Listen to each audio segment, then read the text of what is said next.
نرم بیدون گناه دارم بخش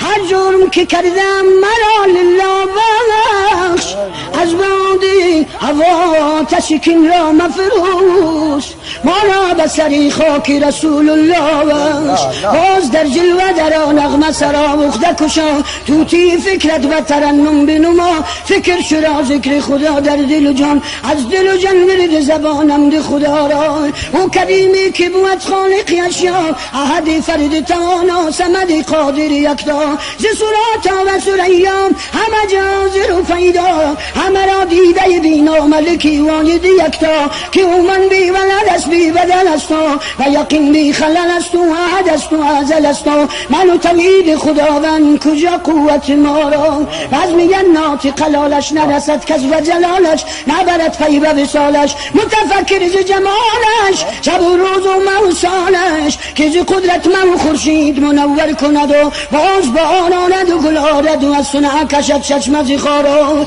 مرغ از بیضه برآرد پس از آن بال و پر آرد شب ظلمت قمر آرد پسری بی پدر آرد پدری را پسر آرد دیگری را دیگر آرد ز گلینه شکر آرد ز بقرن بر سرا پادشاهی است که بورم نه شریکی است نه مانند نه کیش است نه پیوند نه جفت است نه فرزند کریم است که درمان درونی همه را و شفا بخش و هر غم زده یار است و دل آی فگار است برساند بنوازد مرحمتش و گدارا ثانی لم یزلی خالقی اشیا خداوند زمینی خداوند جهانی خداوند کلامی و شکوری و رؤوفی و دودی و قدیمی و قدیری بصیری و علیمی و حکیمی کجا پی برد ز بیابان صفاتت علما و فضلا و فقها و فقرا بعد از حمد خودم نعت رسول عربی عجمی مکری مدنی قریشی که بود مقصد و مقصود دو عالم به همه جسم مقدم